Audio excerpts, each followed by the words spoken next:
Welcome to FitBody Lifestyle, the show where we dive deep into the world of fitness, health, business, relationships, and the art of living a balanced life. I'm Jami. And I'm Greg, and we're here to give you the benefit of our experiences in the fitness and bodybuilding industry, the corporate world, running a business, personal development, and building healthy relationships.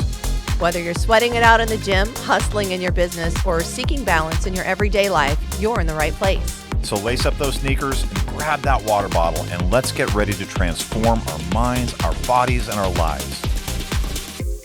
Welcome back to another episode of FitBody Lifestyle, and today is our fusion hack where I'm here with my hubby and partner in crime, Mr. Greg D. This week, we've been talking a lot about communication. So if you haven't seen our longer episode on Monday, check that out, where we're talking about how to be a better communicator from the perspective of how you're stating things.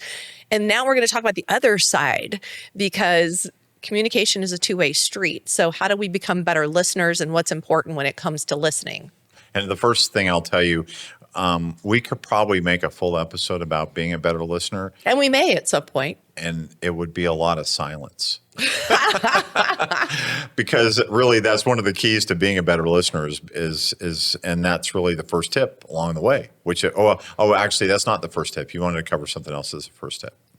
So what is the first tip? Be curious. Curious, right. Yeah, the curious mindset. So coming from curious. Yeah. So if you're explaining something to me and I'm checked out or not being present, then there's no communication really happening. So if I'm wondering, what is it that you're wanting to convey? Where are you going with this subject? I'm going to be more engaged. Well, when we were talking on Monday, I was giving the example of being at an event with somebody and somebody sharing some thoughts with me that were a little bit controversial and a little bit, not necessarily mainstream thinking. I was genuinely curious about what he was saying, and the way he was communicating it was in such a way that it did not give me the conviction that he had he was, I think he felt confident in what he said, but I think he was unsure that I was curious. And the funny part of it is that I was doing my best to be curious and to ask him questions about what was going on, because at the moment he started communicating with me, I thought, okay, I can take two roads with this. One, I can check out and just not pay attention. Or two, I can really be curious and listen. And so I chose to go with the latter, which is to be curious. And I was genuinely curious. And the way that he was communicating with me still left me wanting a little bit more. Right. I think about this a lot whenever we're doing like conference calls, video conferencing, that kind of thing, because I feel like it's very easy to get distracted. So if I'm not curious about what the person who's speaking is conveying, then a lot of times my mind is on my to-do list, or I get distracted by a text message that popped up or something else that comes up. So if I'm curious, then I'm engaged, I'm focused, I'm listening, I'm getting the message that's being conveyed. So that's a really important one. I think it's really easy in the curious mindset to think that you know about a topic before it's been presented. So you may have tuned in this episode and said, 3 tips to more effective listening. Well, I know everything there is to know about listening. I don't need to know. Well, if you're going in with that mindset, you're violating rule number 1, which is you're not curious. Right. And so there have been people in my life. My dad is the chief architect of this, where he genuinely felt like he had something to learn no matter how much knowledge he already had. And so I think that the curious mindset really has to do with your ego and acknowledging that no matter how much I know about a topic, I can learn something more. Excuse me, I just use I'm going to call myself on that. There was a speaker that came in an executive forum that I was attending, and he was a well-known author, and he was talking about another author by the name of Zig Ziglar, Zig Ziglar is one of the most foremost authors on leadership and self-development, and Zig Ziglar was attending his book presentation, this other author, and he sat in the front row, and he sat there with a notebook, and the author was like overwhelmed, like, what is going on? Why are you here? And Zig said, as much as I can paraphrase this, I'm excited to hear what you have to say and learn something new. That is the curious mindset. This is coming from the foremost expert on leadership self-development, attending somebody presenting on their book on leadership and self-development. And the foremost authority was in the front row with a notepad and paper, curious.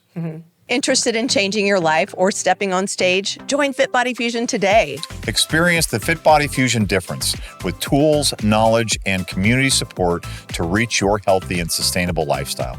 We guide thousands on their fitness journeys, from seasoned athletes to those who are simply seeking a healthier life. Our expert coaches provide personalized plans and unwavering support, empowering you to thrive. FitBody Fusion is more than just training. It's a community. We understand the challenges of solo fitness journeys, which is why we foster a supportive environment where members encourage and motivate each other. Join the FitBody Fusion community today and unlock your full potential. Head to fitbodyfusion.com to sign up for a free consultation. And do it today.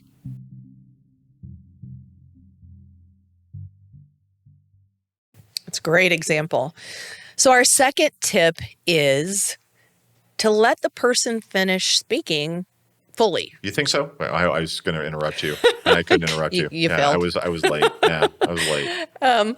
And this is another thing, again, I know like in this digital world that we all live in, it happens even easier, I feel like, than in person. So you're on a meeting and somebody's working to get their point out, and maybe they're pausing or they're umming, and some of the things we talked about in the earlier episode this week, and you start to finish their sentences or just talk over them, or that kind of thing. So allowing that person to fully convey their message is very important. Sometimes we don't know where they're going with it, and we assume we do, and we're so quick to just bulldoze over that. And I think it's very easy that when you're in a Zoom meeting or a Google Meets meeting, you get excited. You get so excited. Man, there's a point that I want to make. It's right on point with this. And if I don't get it out right now, I'm not going to get it out. I'll forget it. Anybody have that happen? Okay. And so it's really easy. And what we have done, at least internally with our staff meetings and our coaches calls, is we really work on enforcing the raise your hand thing so that we are making space for everybody to speak. Now, we're not 100% on it. And as we've started doing it, I notice a lot more that we're doing better at the hand raise. It's just a simple way. And then the next part, and we'll cover this. The third point kind of ties and overlays with this. Maybe this will be a bridge to it. If you're super excited about making a point, man, just take a little notepad and write down that word. I was literally going to say the same thing, and it does roll right into the next point, which is listening to understand instead of thinking about what you're going to say next. Right. Yeah. And how many times we're all guilty of it, or somebody's talking to us and we're thinking about what we want to say next. And, in doing so, we're missing pieces. I mean, I've found myself doing it, and then I'm like, oh gosh, what did the person just say? Or the person will ask me a question, but I was thinking about what I was going to say, and I was thinking about what I was going to say next. And so I am unable to answer the question because I didn't hear it because I was too busy having my own internal conversation. That's not listening. No. So, and then I have to ask the person to repeat the question, which is always embarrassing. So, I mean, we're all guilty of it, and it's just something to become aware of, staying engaged and paying attention to what that person's conveying. And then, like you said, sometimes I know I'll have those thoughts pop in my head. Oh, I really don't want to forget to cover this or to ask this or to say this. And if you can just jot down a word that's going to jog your memory, then you can let that go and focus on what's being said. I do that with sleep. I tell people that, like, if you can't sleep because you keep thinking, oh, I got to remember to do this and this and this and this. If you just write it down, then you can just put it away and let it go. And because you're going to come back to it. So it's the same kind of idea, rather than having your mind continuously loop around because you're wanting to remember something. You can't do both. You cannot effectively listen and do that at the same time. No. And the other thing is just so much.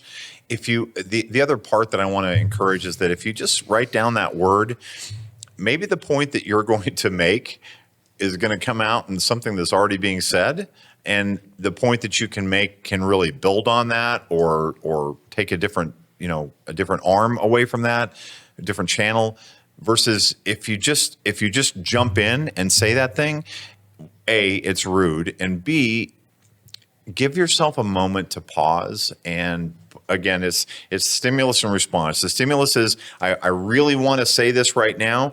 And the response is saying it.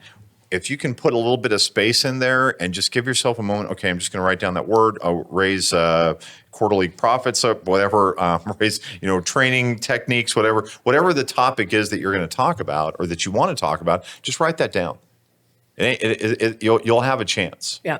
There's so often that I see people, and I know I keep going back to calls, and just applies just as much to in-person and everything else. It's just something that I see happen a lot, where somebody will get distracted. They're in a call and, we cover a subject, and then the person asks a question that we just covered a few minutes earlier. And I think it's just important to just show those people that you are engaged and you're listening and that you care about the message. You know what I mean? Because I feel like it can feel to that person who just explained that you didn't think what they had to say was important. Mm-hmm. So, I mean, that's a lot of what we're talking about, both in the earlier episode in terms of the words that you're choosing and how those are making the other person feel. Are they powerful? Is your message getting across? There are those unspoken messages as well. So as listeners, if we're engaged, if we're paying attention, if whenever that person's done talking, we have something very relevant to ask a question about, or to confirm that we got that message and that it impacted us in whatever way, positively, negatively, however, it's very confirming, empowering and confirming for that person giving the message. And I believe that in most cases, that's our intent. We want to make sure that people are feeling heard. The whole point of communication is to bring us together. Yep. So if it's pushing us apart, then that's not communication. If it's driving a wedge between us, if somebody feels like they're not being heard or listened to, if the person feels that whatever they're being told doesn't have any real oomph behind it, then their communication is stunted. And so that's really what this week is all about for us, is how do we get better? And I think about this. If you've ever presented or are going to present and you get through that presentation and you ask, are there any questions? And there are none. Or none. That's a terrible feeling. That's a terrible feeling, man. That's a terrible feeling. I would much rather have somebody ask a question that's completely disagreeing with whatever the presentation I gave is, or taking a different perspective, whatever. I would much rather have that than the crickets at the end. Right. And I know, because what the implication is that nobody was listening. And as a presenter, or it wasn't interesting. Right. Which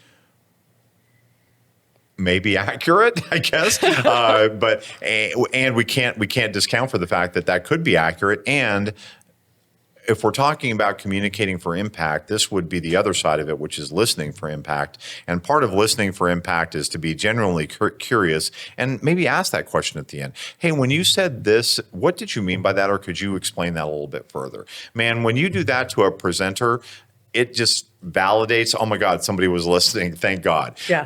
And I want you to think about, the golden rule here, or the platinum rule. The golden rule is treating others as you would like to be treated. Platinum rule is treating others as they would like to be treated. And ask yourself, if you were presenting, what would make you feel really good at the end of that presentation? And that's how we become better as a population. Right. And that applies to the one-on-one, whether it is you talking to your spouse, and we practice this at home. We have a process now that we've put into place where we check in with each other in the evenings before, the TV goes on and things like that. And that really is about being able to express and take the pause to listen on the other side. And we learn a lot about each other and what each other needs, and what's made us happy, what's made us frustrated, how we can be better partners for each other. So it's, I know we give examples about Zoom calls and presentations, and all of this applies to one-on-one as well. Yes, it does. I think we're good. We're good. Okay. Thanks for joining us so much. We appreciate you being here, and hopefully some of what we've shared this week helps you to become a better communicator. And remember to like, comment, subscribe, leave your reviews, please. We're interested in your perspective on this. So the topics on powerful communication, we talked about words on Monday, and we're talking about listening today. So speaking and listening. These are the ways that we communicate. And make no mistake, when you're listening, you are communicating with your actions. Absolutely. All right, we ready for the 3 Bs? Be good to yourself. Be good to each other. Be safe. Yes, that was awesome. Take care, everybody. Thank you for tuning in to FitBody Lifestyle. We hope today's episode has left you feeling motivated and equipped to tackle your fitness goals, business challenges, and the daily dance of life. Remember to value progress over perfection. Life's tough enough alone. Find the chosen family around you to help you along the way. If you enjoyed today's episode, we'd really appreciate it if you would subscribe and leave us a review on your favorite streaming platform. And don't forget to follow us on Instagram at FitBody Fusion.